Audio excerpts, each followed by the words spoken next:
Tonight, on the 23rd of June, while your street fills with bonfires and laughter, someone else is awake. On the other side, your departed loved one. And on this eve of the 24th, the feast of St. John the Baptist's birth, that soul feels something that no other day of the year brings, something specific, something the Church has always known and that almost no one has ever explained to you. St. Teresa of Jesus saw it. She wrote it down in those hours when the Lord was revealing something new to her. And what she saw on this eve has everything to do with the exact name you carry in your heart right now. With that absence that still hasn't closed. With that question you've been carrying for years without saying it out loud. Because there is something that the eve of the 24th of June stirs in departed souls that no sermon has ever explained. Something connected to the forerunner, to his baptism of repentance, to the only night of the year when heaven celebrates a nativity of John alongside those of Christ and Our Lady. 3 nativities. Only 3, and one of them arrives at dawn tomorrow. Before we go any further, write the first name of the person you carry in your heart in the comments. Write it slowly. Let it stay there all through this eve. That is the first gesture your departed loved one will receive tonight. And subscribe now, without hesitating, because there is a very specific reason why it is the Baptist, and no other saint, who moves the souls of the departed this way. And I am going to give you that reason in full, nothing held back for another night. There are only 3 nativities that the Catholic Church celebrates across the entire calendar. 1. The birth of Christ on December 25th, when the whole world stops. 2. The birth of the Virgin Mary on September 8th, when the Mother of the Savior enters time. 3. The birth of St. John the Baptist on June 24th, when the last prophet opens his eyes in the house of Zechariah and Elizabeth. And no one in that home yet knows that this child will be the one to prepare the way. For every other saint, the Church celebrates the day of death, the dies natalis, the entry into heaven, the day the glorified body receives its crown. Only for these 3 is the earthly birth celebrated, only for these 3. And this detail, which in another setting might seem like learned liturgical trivia, changes everything about the night you are about to live, because the souls in purgatory, the souls of your departed loved ones, perceive the Church's calendar from the inside. They feel it in a dimension of their being that we, still in the flesh, don't have the right word for. Saint Teresa of Jesus wrote about this with the same directness she used when the Lord was showing her something she had not seen before. The souls, the Holy Woman of Avila, wrote in passages from the 6 dwelling places of the interior castle, live in God's time. And God's time moves through the liturgy. When a new canticle rises here below, a new light is kindled above over those souls. This means something very specific for this eve of the 24th. Something that doesn't make it into the average Sunday homily, yet which Saint Teresa of Avila took as self-evident when speaking to her daughters in the convent cell. The great nativities of the Catholic calendar are days when heaven's light tilts toward purgatory in a way unlike any other. The Feast of Christ, December 25th, fills those souls with the hope of the incarnate Word. The Feast of Our Lady, September 8th, fills them with the maternal comfort of the one who passed into heaven without ever passing through purgatory herself. And the Feast of the Baptist, June 24th, does something with its own particular signature. It reminds those souls who it is that prepares the way, who goes ahead, who announces. Imagine for a moment where your departed loved one is tonight. More than a specific place, what you need to picture is a waiting. A waiting that has weight, that breathes, that listens. And imagine now that within that waiting, there is 1 hour of the year when the voice of the Baptist draws close to those souls, like a hand reaching out to brush the dust from their robe. That hour is tonight, The eve, the first dark hours of the 24th of June, the dawn that is moving toward the birth of the forerunner. There is one word worth stopping on here: forerunner. It means the one who goes ahead, the one who runs first and opens the path for the one coming behind. John the Baptist was honored by the church as the advance announcement of the Messiah because that is exactly what he was. He lived in the wilderness, ate locusts and wild honey, wore camel skins. And when the hour came, he raised his voice at the banks of the Jordan and spoke those words that can never be said quite the same way again. Prepare the way of the Lord, make his paths straight. Those words, carried in all four Gospels, are speaking to your departed loved one tonight with a particular echo, because your loved one is in a preparation. That is what purgatory is, a preparation. A soul being refined, purified, ready to enter the presence that is already certain, but whose full sight has not yet come. And when the church celebrates the forerunner, she is celebrating precisely that function, the function of preparing the way so the soul can arrive clean before the face of God. That is why this feast carries the specific weight it carries over the souls. That is why Saint Teresa of Jesus, writing in the book of her Foundations about the eve of the Baptist feast, spoke of that night with a solemnity she reserved for very few vigils. And there is one detail from the Gospel that almost no one mentions, but that deserves attention tonight. When the Virgin Mary visits her cousin Elizabeth, already carrying John in her womb, the unborn child leaps for joy inside his mother.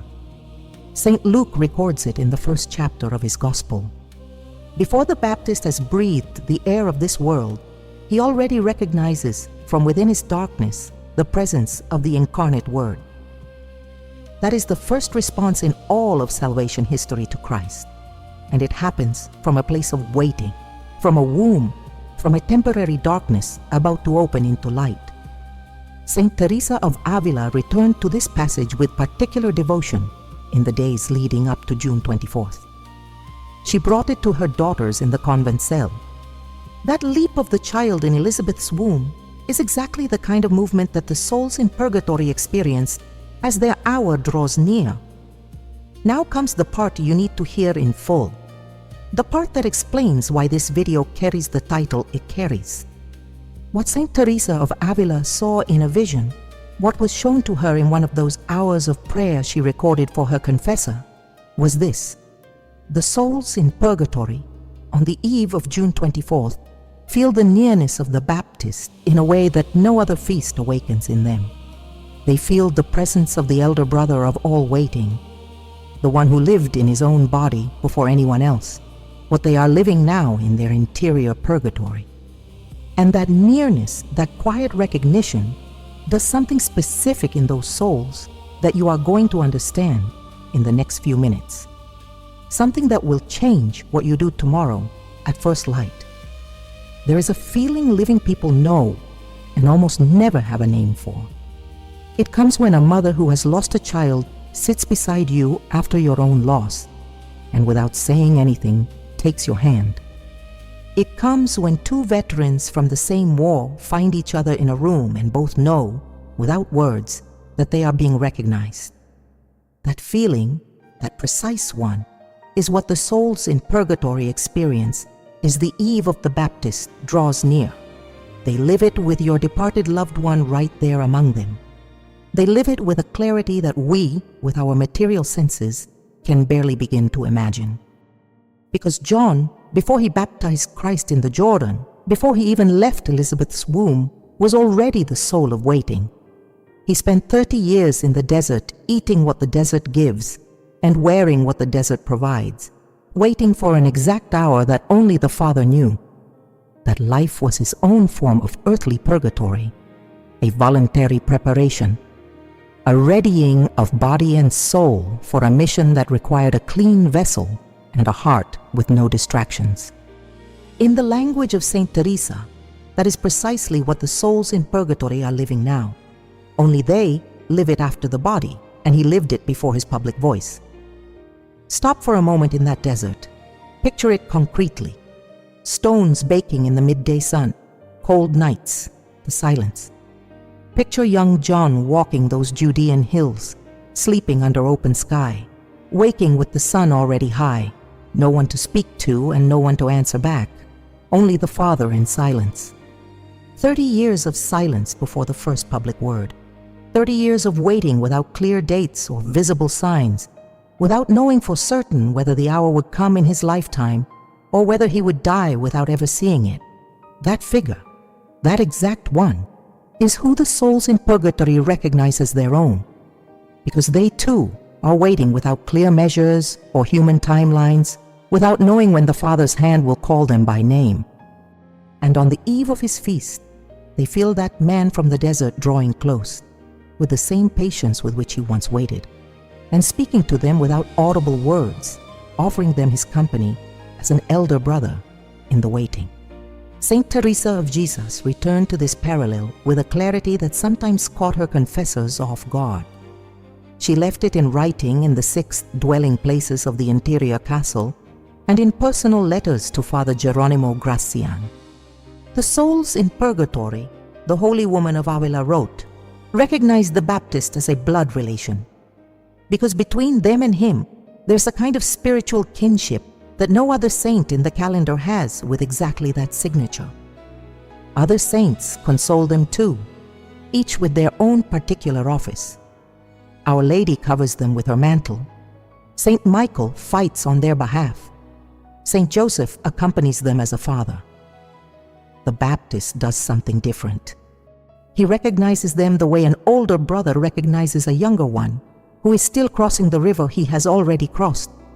Think now of your departed loved one, that particular soul, the person whose name you wrote in the comments. Tonight, on this eve of the 24th, that soul feels something approaching that it may not have felt for months, perhaps years. A voice, a companionship, a loving weight that says from heaven, I waited too. I also didn't know how long it would be. I also lived days when I didn't know if the light was coming. That voice belongs to the Baptist, and that is what happens this eve. A companion with a name, a history, a glorified body, drawing close to the soul of your departed loved one like an elder brother coming back. Saint Teresa of Avila added a detail here that almost no one picks up on. She set it down in a letter to her brother Lorenzo de Cepeda in the summer of 1577. She wrote that on the eve of Saint John the Baptist, the souls in purgatory receive an interior visit that reaches them from heaven through the figure of the forerunner. A quiet visit, no visible apparition of the kind one finds in the Eucharistic miracles. A word that the soul hears in its deepest center and that reminds it with a gentle but firm tenderness that the waiting has an end. That the river is crossed, that the desert runs out, that the baptism of purification being undergone right now will end, just as the Jordan ended for those who stepped into its waters, with the Lamb walking up along the bank toward them. The souls, when they receive that interior visit from the Baptist on the eve of the 24th, feel, for the first time in their time in purgatory, that their waiting is being seen by someone who lived the same thing, seen by someone who waited 30 years in a desert before hearing his name called by the Father's voice, seen by a saint whose entire office, in this life and in heaven, is to prepare the way. And that gaze, that recognition, that silent word arriving from the forerunner's glory is what makes this eve of the 24th. While your street fills with bonfires and while you keep watch or sleep, a night in which something moves inside your departed loved one. Saint Teresa of Jesus saw all of this. She wrote it down. She taught it to her daughters in the Castilian convents. And what comes next is what that visit awakens in the soul of your departed loved one. What a soul does when it feels recognized. What happens on the inside of a soul when the waiting is no longer solitary, but carries with it a companionship of heavenly roots, with a name, a face, and a story that the soul had heard read aloud 1,000 times in the Gospel, without ever imagining that this man would one day be its elder brother in the waiting. Look at the Jordan, the ancient Jordan, far from the one tourists cross today with cameras and rehearsed commentary. The Jordan of the 1st century. Cold water coming down from the north, a bank of stone and reeds, barefoot men standing in line, and in the middle of the water, waist deep, a man with tangled hair and a rough voice naming each person's sins before he plunges them under. That image of John's baptism matters tonight, because the souls in purgatory, on the eve of the 24th, live an interior version of exactly that. A submersion, an acceleration of the baptismal purification they are passing through. And they live it with an intensity that only comes around in these few hours of the year. Saint Teresa of Jesus wrote about the fire of God's love that purifies souls with a precision that is startling when you read it slowly. She described it in chapter 29 of the book of her life, and again in the 6 dwelling places. She spoke of an interior fire that penetrates the soul without consuming it, that hurts and at the same time ignites, that purifies in a way that seems unbearable and yet is desired by the very soul receiving it. That fire, the Holy Woman of Avila wrote, is the specific form in which divine mercy finishes cleaning what was left unfinished on earth. It works the way a loving father would respond, who would rather finish the work and present the child washed clean at the banquet than let anything unfinished remain.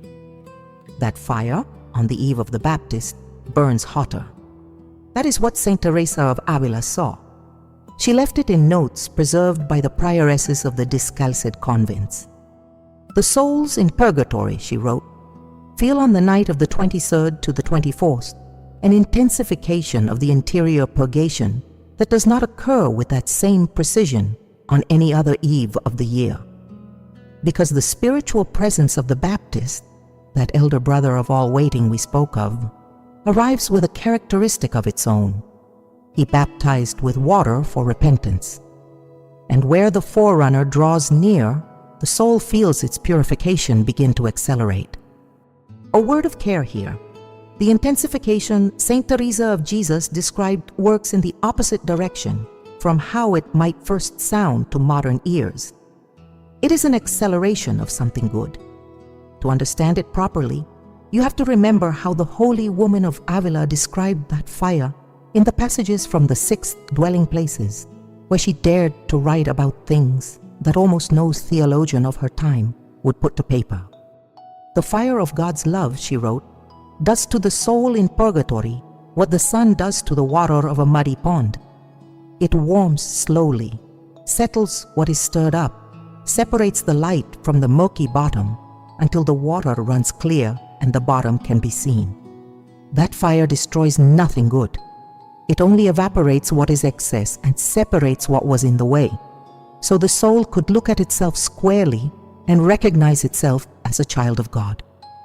And when the eve of the Baptist arrives, that interior sun rises in intensity the way the Castilian summer temperature climbs at the edge of the solstice, and the water of the pond heats a little more, and the bottom clears a degree further, and the soul takes one more step toward the face that is waiting. Picture a wound that has been healing slowly, and that on one particular night receives a treatment that closes it faster than expected. There is a sharper sting in that hour, and at the same time, a new certainty that the healing is coming sooner than was thought. That, in the language of the soul, is what the souls in purgatory live on the eve of June 24th, as the feast of the forerunner approaches. And here is the heart of it, the part you need to hear with your breath held. Your departed loved one tonight will feel a sting of the soul that wasn't there yesterday or the day before. A new interior ardor, a silence in purgatory that suddenly presses in closer and grows heavier. All of that arriving at the same moment as the Baptist's interior visit, which means that this ardor will come with something that is very hard to picture from here below. A quiet companionship, a presence, a heavenly hand holding the soul while the fire finishes its work. The purification accelerates, yes, but it is not alone. It carries the signature of the one who waited 30 years in the desert, the office of the forerunner made flesh in that man at the Jordan. That is what Saint Teresa of Avila saw in one of those hours of deep prayer that she recorded afterward. The souls, she wrote, in that particular eve of the Baptist moved as if stirred by an interior wind, as though a breath from heaven had swept through them, and the purifying fire was renewed without destroying them. And the holy woman of Avila added, with the restraint she always used when speaking of things the Lord had shown her, that this interior movement of the souls was among the most particular graces she knew of in the Catholic calendar. A quiet grace that almost no one announces or mentions in a homily, and yet it comes every year in these same hours over every soul that is in its time of purgatory. Something remains open here, something your heart is already sensing but that hasn't been fully said yet. If this is happening to your departed loved one tonight, if that soul is being moved by that interior wind and pierced by that more intense fire and accompanied by the quiet presence of the Baptist, then there is one question that becomes unavoidable. The same question that Saint Teresa of Jesus' daughters asked, trembling, when she shared the vision with them. The very question you are about to ask yourself tonight, on the 23rd, because the answer changes what you will do tomorrow at the first light of dawn. The 8th day after the birth, the house of Zechariah and Elizabeth fills with relatives who have come for the circumcision, the day by the custom of Israel, when the male child is circumcised and given his name. The relatives, assuming the obvious, begin calling the newborn after his father Zechariah. Elizabeth responds with a firmness that takes everyone by surprise. The child's name is John. The relatives push back. No one in your family has that name. They turn to the father, who has been unable to speak since the angel Gabriel appeared to him in the temple. Zechariah asks for a writing tablet. He writes 6 letters. His name is John. At that moment, according to the Gospel of Luke, the father's tongue is loosed and he begins praising God. Stop at this scene. Stop at the word Zechariah wrote and at the effect that name had when it was spoken for the first time in a house in Judea. Because the name John, in Hebrew, Yohanan, means God is mercy. And that name was not chosen by his parents or the family. It was given by the archangel Gabriel to Zechariah months earlier in the temple, at that meeting beside the altar of incense. The meeting from which the priest had come out mute precisely because he doubted.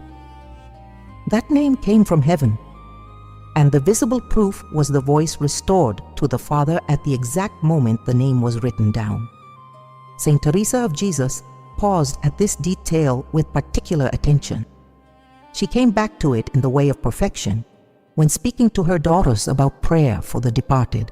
The name, the Holy Woman of Avila said, is the first mercy a soul receives in this world, and it will be the last mercy it receives before entering heaven. Because between the name given at birth and the name spoken in prayer by those who love us, a whole life passes. And after that life, during the time in purgatory, the soul becomes sensitive to its own name in a way we cannot fully grasp from here below, while we are still living. Think about what it was like to be called by your name as a child in that house where you grew up. Think of your mother's voice coming up from the yard, saying your name when it was getting late. Think of the voice of the person you are carrying in your heart tonight, the one who is gone now, and how they used to call your name. That sound was your identity given as sound. It was the way the air of the world recognized you as you. And that is exactly what a soul misses during its time in purgatory, when the living stop saying its name, because the living, as the months and years go by, begin to speak of the departed in the past tense and reach for general words. My mother, my father, my brother, the deceased, the one we lost, and the first name, that exact sound that marked this person as a unique individual, stops being heard in the houses. Here you need to listen carefully. What Saint Teresa of Avila saw in that vision of the eve of the 24th is directly connected to this. The souls in purgatory on that particular eve feel a very specific thirst, the thirst to hear their own name spoken by a living voice, the voice of someone who loved them, the voice of someone who still remembers them as a person, not as a fading memory. And that thirst grows stronger on this night because the soul, in the interior presence of the Baptist, receives the echo of a truth that applies first to John and then to itself. The name we carry came from heaven. The name your parents gave you, even if it seemed like a purely human choice, was written in the book of life before your parents ever met. And here is the center of it. The detail that Saint Teresa of Jesus taught her daughters in words they copied and preserved. When a living person, on this night of the 23rd to the 24th, speaks aloud the first name of a departed loved one, that soul feels something that human words barely describe. It feels its name being said again. It feels that its person is still a person to someone here below. It feels that its identity, the identity death seemed to have sealed shut, is still alive in a voice that breathes. And that feeling, on the eve of the forerunner, arrives with force because the soul recognizes the same gesture that the angel Gabriel made with John, naming from heaven someone who is still waiting to come into the light. So before you listen for even another minute, speak the first name of your departed loved one out loud right now. Say it slowly, the way you would call them to dinner, the way you would greet them coming home, as though your voice could reach as far as where their soul waits.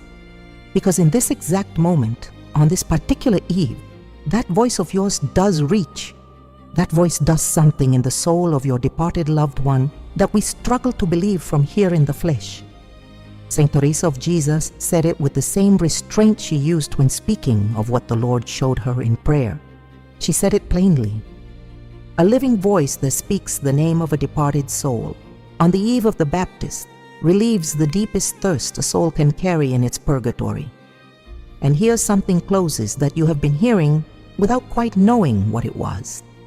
Do you remember the question that Saint Teresa of Avila's daughters asked when she shared the vision with them? It was this: if the soul feels, if it receives the Baptist's interior visit and burns more intensely in its purification that night, what can you do from here on earth for a soul you loved who no longer breathes beside you? The answer is of a simplicity that almost hurts. Say its name. Speak it aloud. Let that name ring in the air of your home tonight, without urgency, without theater, with the calm of someone who knows their voice is heard. Tonight, if you go to the window around 11:30 or midnight, you will notice something that any person who has ever lived close to the land would recognize without needing it explained. The darkness is not fully dark. The sky holds a trace of light that refuses to leave. On the horizon where the sun has just gone down, there is a pale strip that doesn't quite become night. It is the eve of the 24th of June. We are just days past the summer solstice. The earth, in its path around the sun, has reached the point at which the northern hemisphere receives more light than on any other day of the year. Tonight is the shortest night of the calendar. There is a reason for this. When the Church fixed the date of St. John the Baptist's nativity, she did so with an exquisite awareness of the symbolism at work. December the 25th, the feast of Christ's birth, falls near the winter solstice, the longest night, the shortest day, and from there the light begins to grow. June 24th, the feast of John's birth, falls near the summer solstice, the longest day, the shortest night, and from there the light begins to recede. The Church Fathers, reading the Gospel of John, chapter 3, verse 30, where the Baptist says, "He must increase, but I must decrease," saw in this pattern of the cosmos a wordless sermon from the Father.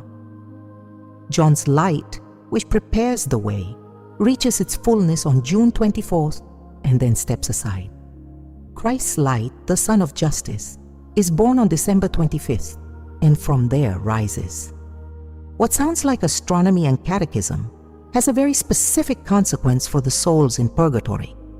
Saint Teresa of Jesus sensed it and recorded it in passages from the forced dwelling places of the interior castle, where she wrote about the light that opens up inside a soul as prayer draws it deeper inward. The soul, the Holy Woman of Avila wrote, is like an interior castle with many rooms, and divine light enters through windows the soul itself discovers as it moves forward. On the eve of the Baptist, that light tilts toward the souls in purgatory with a movement that has its own cosmic signature. The June sun that barely sets, that grazes the horizon and rises again before the soul had time to expect it.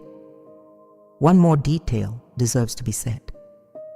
In the 16th century Church of Castile, the Discalced convents founded by Saint Teresa of Avila kept the eve of the Baptist with a brief night office.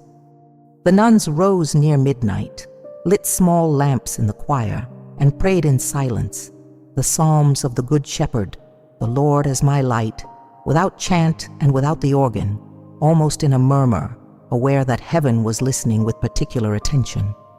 Saint Teresa of Avila encouraged this with a phrase preserved in the Chronicles. On this night, it is good to keep vigil a little, because heaven is near, and the souls who are waiting are grateful for the company of the living at prayer. Picture your departed loved one tonight, that soul waiting in its time of purgatory. Imagine that this soul, without material eyes, but with an interior perception it has retained, becomes aware of something. It becomes aware that the sky above is not fully closing, that the darkness of its own waiting, that loving darkness that is purifying it, is also not fully closing. And it becomes aware of a correspondence. A correspondence between the sky that holds its light at the edge of the solstice and the soul itself, which holds its hope at the edge of its final encounter with God. That correspondence, that exact one, is what souls feel on the eve of the Baptist, and it is what no other day of the year reproduces with quite this precision.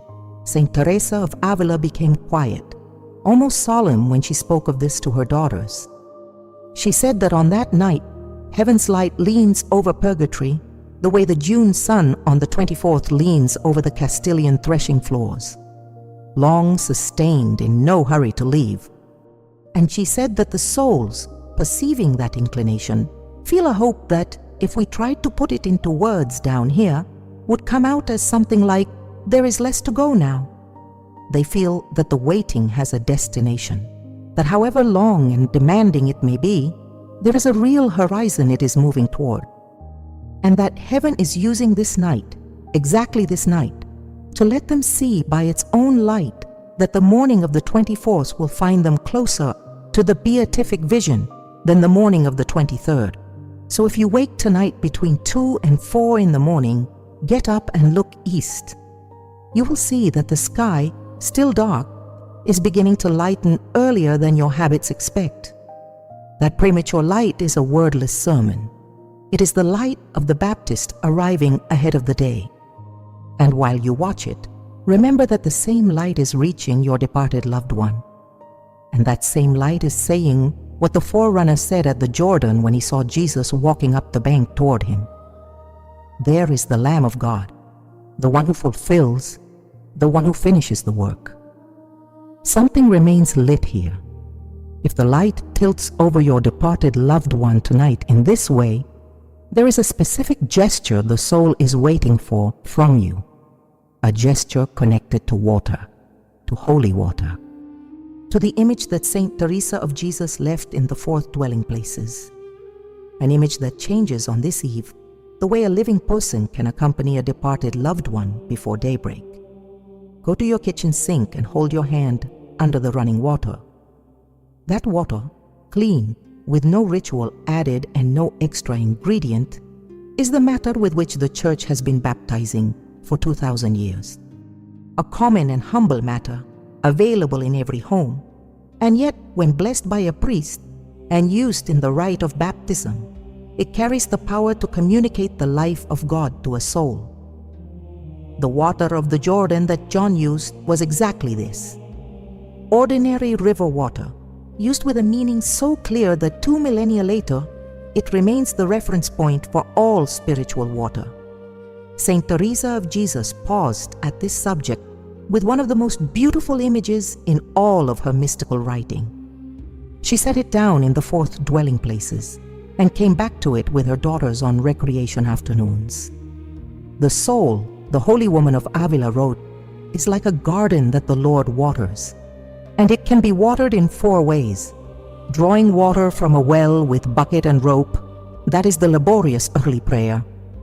Drawing it with a water wheel, an advance already. Channeling it from a nearby river by irrigation ditch, easier still. Or receiving it directly from heaven when it rains, with no effort at all, no drawing required, simply being drenched by a gift that comes from above. That 4th way, the direct rain from heaven, is what the souls in purgatory receive on the eve of the Baptist. Here is the key connection. The Baptist baptized with water he drew from the Jordan himself, running water, river water. Christ, afterward, would baptize with water and also with the Holy Spirit, the living water from heaven that falls as interior rain upon the soul. On the eve of the 24th, the souls in purgatory receive a visit of that 4th water. They receive it without a new baptism, because the water baptism they received in this life already stands. But they receive a complementary watering. A watering that the Holy Woman of Avila described as heaven opening over the garden of the soul at the very moment when the soil is most thirsty. And here your role enters. Here is what you, tonight, can do to accompany that watering the soul of your departed loved one is receiving. Take a small bowl and fill it with holy water. If you don't have any at home, tomorrow at first light you can go to your parish with a clean bottle. But if you have it already, prepare the bowl now. Bring it to the photograph of your departed loved one, or to the place where you usually pray for that soul.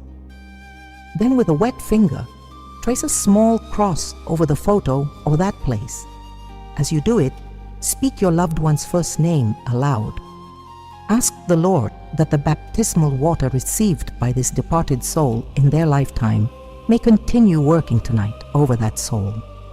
That gesture, on the eve of the Baptist, carries a spiritual weight that Saint Teresa of Avila described with one very precise word: confirmation.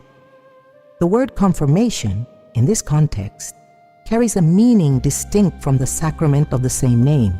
It points to the gesture of the living person who from the earth ratifies the baptism received in life by the soul that has departed, as though the living person was saying, "Lord, that baptism still holds. That soul to whom you gave your divine life still belongs to you."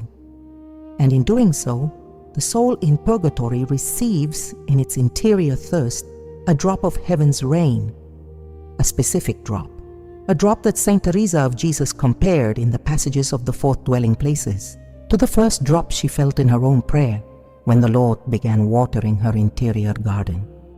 Heaven receives that gesture and gives that soul on this particular eve a relief that doesn't arrive the same way on other eves of the year. A word about holy water itself. The Church teaches that it is a sacramental, distinct from the 7 sacraments but carrying real spiritual value. It works through the faith of the one using it and through the Church's own prayers that consecrated it, not through magic of any kind. When a living person tonight traces a cross with holy water while speaking the name of a departed soul, that person is joining 2 things together: their own faith and the faith of the entire Church.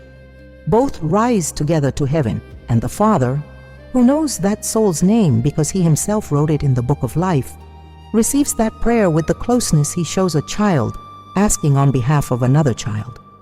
Saint Teresa of Avila reminded her daughters of this often. She said that prayer for the departed, made with a sacramental in hand, carries the force of simple faith in the humble, the kind that gets to the heart of God very quickly. Stay with this for a moment, with what you have just read. You tonight, with a finger dipped in holy water and a name spoken aloud, can confirm from the earth the baptism of your departed loved one. You can water their interior garden with the fourth form of watering that the holy woman of Avila described. This explains an old practice still kept in many Latin American homes without people quite knowing why. The custom of passing holy water through the rooms on the night of the 23rd to the 24th. What your grandmother did with the rosemary sprig dipped in a small bowl had a depth she herself may not have been fully able to name. It was confirming the baptism of the departed members of the household on the eve of the forerunner, watering the interior garden of those souls who passed through that home and are still waiting. Tonight, you can take up that practice and give it the meaning the Church gave it from the beginning. No pagan bonfires, no inherited gestures whose meaning has been lost.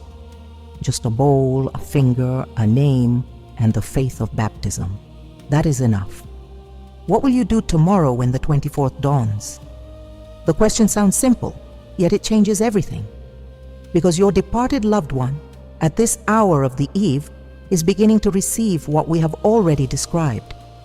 The Baptist's interior visit, the purifying fire intensifying, the solstice light tilting over purgatory, the confirmation of baptism, and heaven, which knows every detail of the soul you love, is waiting for something specific from you tomorrow. Something far from the extraordinary or the difficult. Something the holy woman of Avila taught her daughters in words her prioresses preserved and copied from one convent to the next. Something that fits inside an ordinary morning of any Catholic life. First, tomorrow attend Mass for the Nativity of St. John the Baptist. Every Catholic parish will celebrate it. Arrive a few minutes early, sit down. Before the priest begins, speak the name of your departed loved one in silence. Ask the Lord that this Mass be applied to their soul. And when the offertory comes, when the priest lifts the bread and the chalice, offer alongside that offering the name of the person you carry in your heart. No need to say it aloud. Heaven hears it in the deep intention of your heart. That Mass offered for your loved one's soul on the feast of the forerunner carries a weight that Saint Teresa of Jesus described with clarity. She wrote in her letters that a single Mass applied to a departed soul on a solemn feast is more help to that soul than many private prayers said on ordinary days. Second, pray the Our Father with the name. Here is one of the most rich and beautiful teachings of the Holy Woman of Avila. In The Way of Perfection, chapters 27 and 28, Saint Teresa of Avila gave pages of her attention to the Our Father. She said it was the perfect prayer, the prayer the Lord Himself taught us, and that each of its 7 petitions contains oceans of teaching that a wakeful soul can go on discovering without ever reaching the end. Tomorrow, then, at some moment in the day, sit in a quiet place in your home and pray the Our Father in a particular way. Before each petition, before you speak it, say the first name of your departed loved one, Our Father, for the soul of name, who art in heaven. For the soul of name, hallowed be thy name. For the soul of name, thy kingdom come. And so through all 7 petitions. What happens with that gesture is specific. Each petition is offered by name. Every grace the Our Father asks is directed to the soul of your loved one, their own name written into the intention. There is a Teresian detail worth holding on to.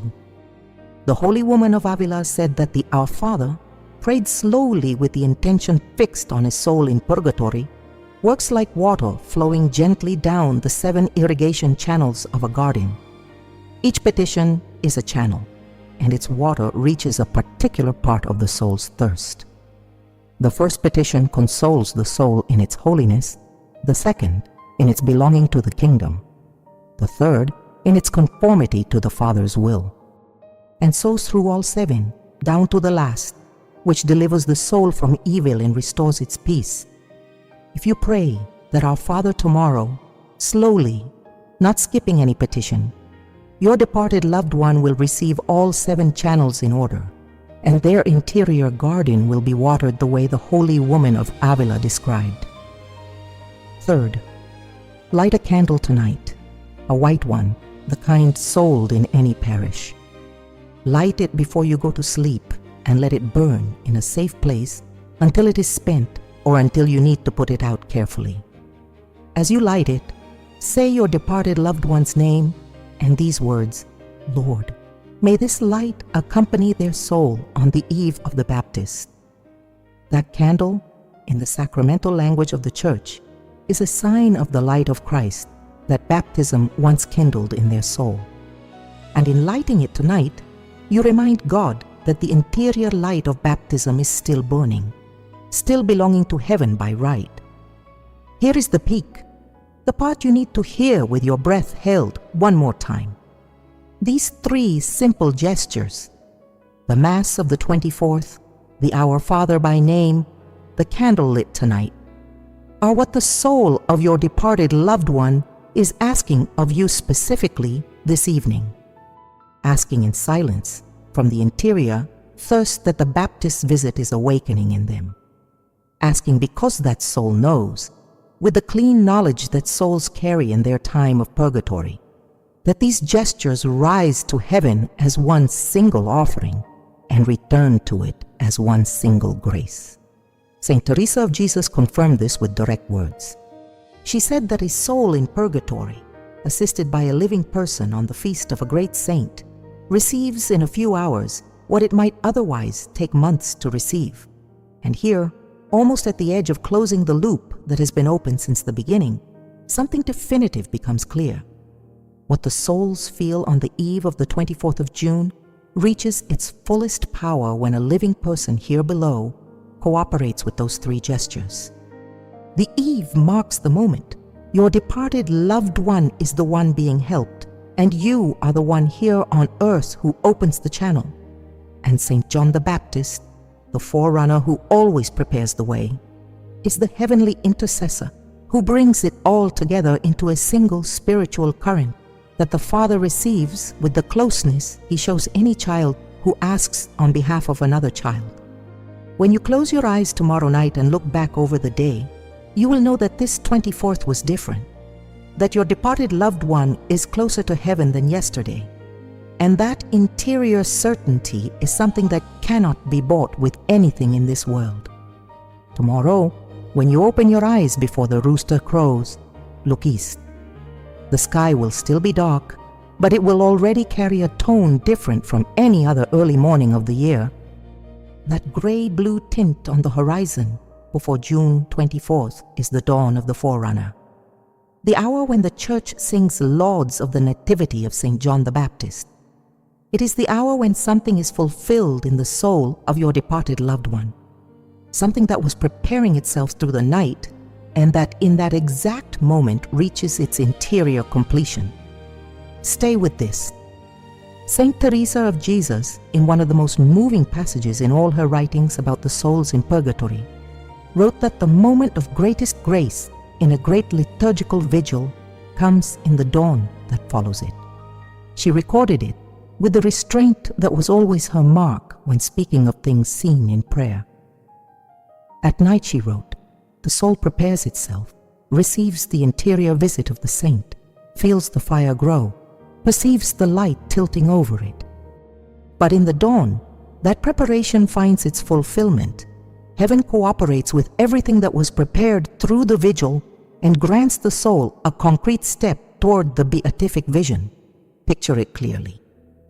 Your departed loved one this morning of the 24th, around 5 or 6 o'clock, depending on where you live, is going to feel something it has not felt with this clarity on any prior day. It is going to feel that some part of its time in purgatory is being left behind. A specific part, because purgatory has its own measure and only God knows it precisely.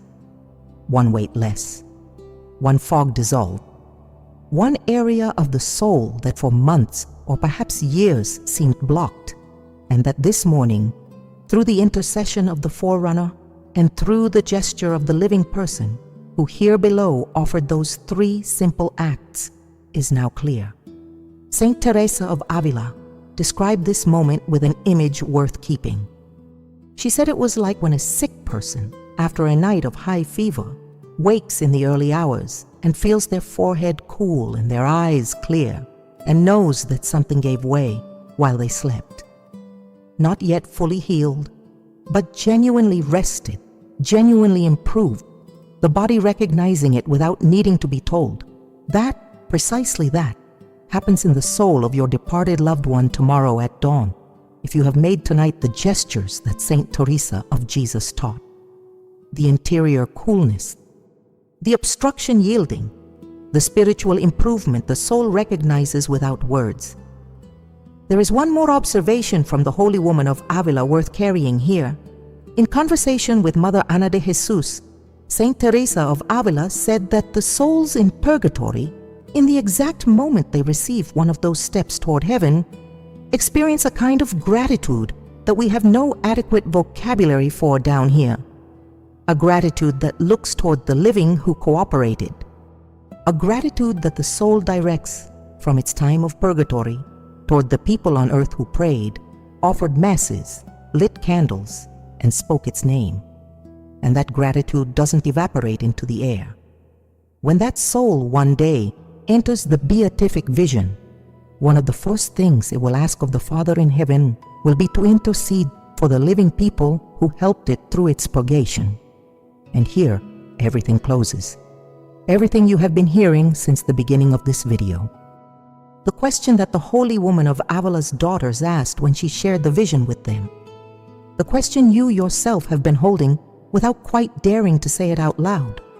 The question about where your departed loved one is and what that soul feels and what you can do this night for it. The answer is this. Your loved one is in their time of purgatory, yes. But on this eve of the 24th, through the intercession of the forerunner, that soul receives an interior visit that deepens its thirst and brings it comfort, that intensifies its purification and draws the end of it closer, that tilts the solstice light over its waiting and lets it taste a foretaste of the beatific vision. And you, with tomorrow's Mass, with the Our Father said by name, with the candle lit tonight, with the holy water traced over the photograph, are cooperating concretely with that work of heaven. And tomorrow at dawn, that cooperation is fulfilled. Here is the final peek. What you will feel when the 24th dawns and you look back at the gestures you made. A peace you weren't expecting. A peace that tastes like a feast, like a task completed, like a filial duty answered. The Holy Woman of Avila said it this way to her daughters. When a soul on earth accompanies a soul in purgatory through a great feast of the calendar, that soul on earth also receives a touch from heaven. Without asking for it, without looking for it, it receives it anyway. Because God, who is Father and who never forgets the small gestures made out of love, always gives back more than a child offered when that child did something for another child. And that is why, on this morning of the 24th, while your street smells of the ash of last night's bonfires, and people wake up with the hangover of a pagan celebration, you will wake up with a different kind of peace. The peace of knowing that the soul you carry in your heart is closer to God today than it was yesterday. The peace of having cooperated with heaven on the one unique eve of the year when the forerunner announces, the peace of the one who spoke a name, lit a candle, offered a Mass, and prayed an Our Father slowly. That peace will stay with you all day on the 24th and for many days after. Because when a soul in purgatory receives a real step toward heaven, the living people who cooperated are bound to that soul by a new bond that no longer breaks. And here you are, right here, with me, at the edge of the eve of the 24th, with everything this voice has placed in your heart. You came to this moment carrying a question you didn't dare to say out loud, a question about your departed loved one, about what that specific soul feels on this particular night of the year. And now, after all we have traveled together, you know that the eve of June 24th carries its own signature within the Catholic calendar. You know that St. John the Baptist, the forerunner who waited 30 years in the desert, draws near tonight to the souls in purgatory, the way an older brother recognizes a younger one who is still crossing the river he has already crossed.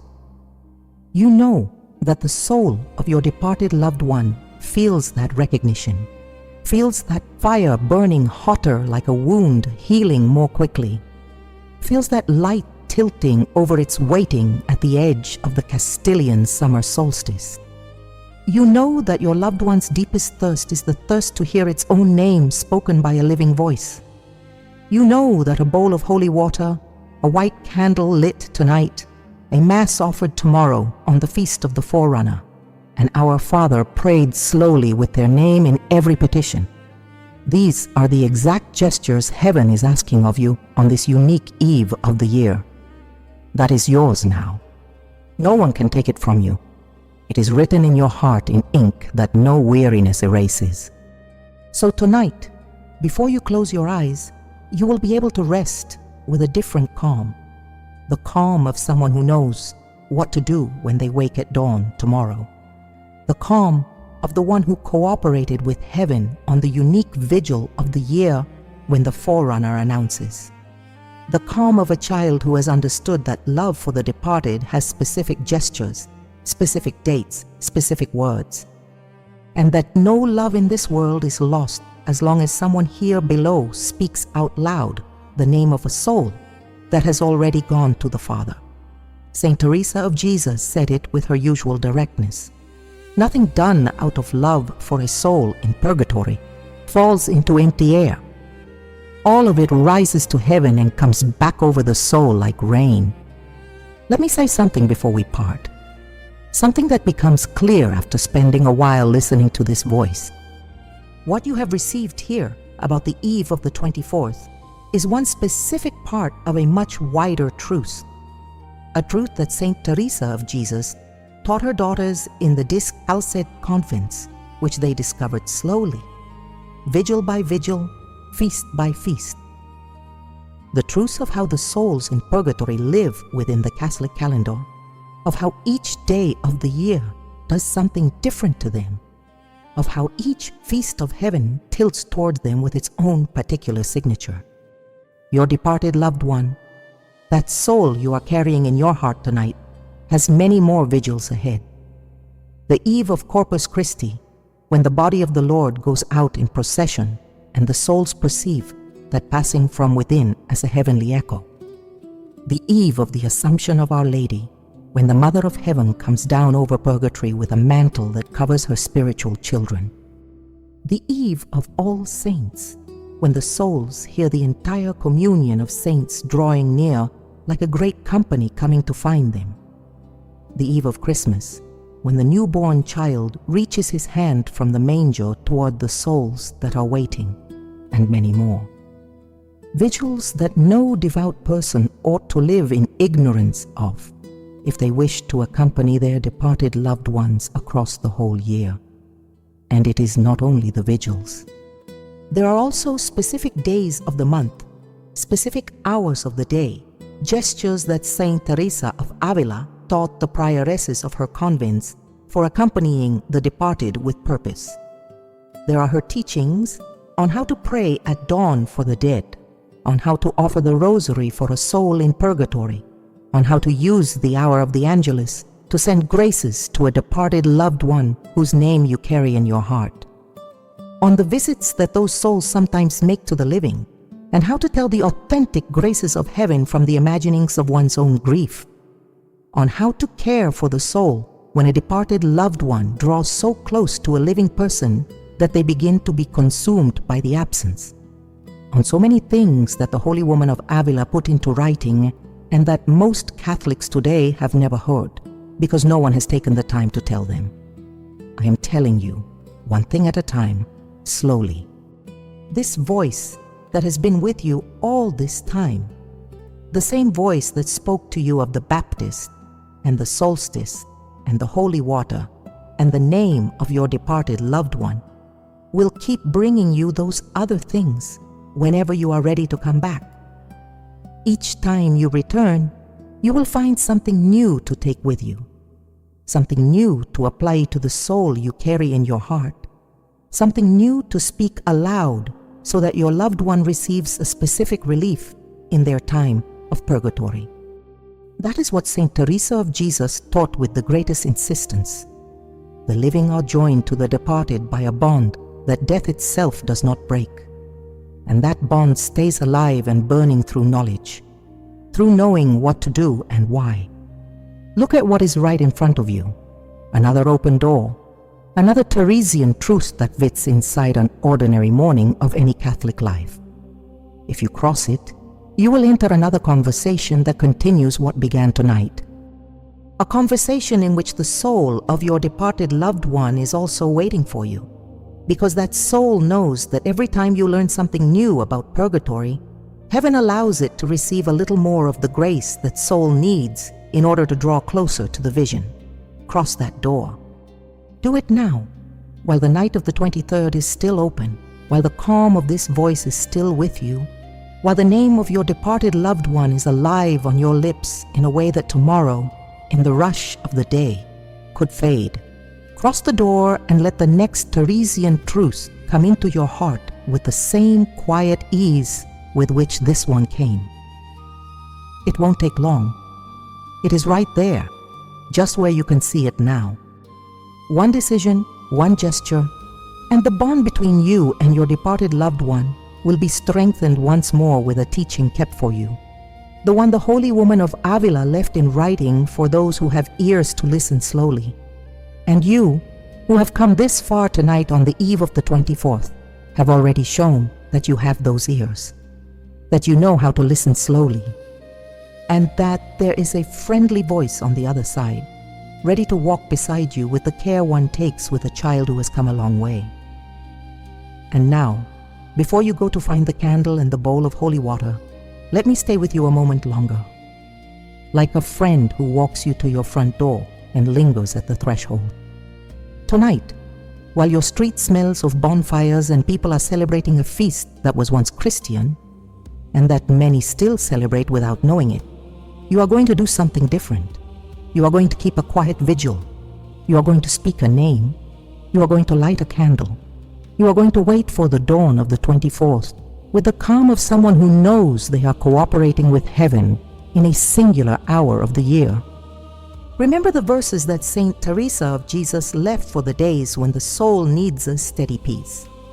Let nothing trouble you. Let nothing frighten you. All things pass. God never changes. Whoever has God lacks nothing. God alone is enough. Take those words with you into this night. Repeat them slowly when you light the candle and trace the cross of holy water over the photograph of your loved one. And sleep with the confidence of someone who knows that the soul you once loved is receiving tonight more than you can imagine from here below. May the Lord bless you on this eve. May Saint John the Baptist intercede for your departed loved one at dawn. May the Holy Woman of Avila wrap you in her Carmelite mantle tonight and all the nights that follow. Until tomorrow, my daughter. Until tomorrow, my son. Until the dawn of the 24th. Together until then.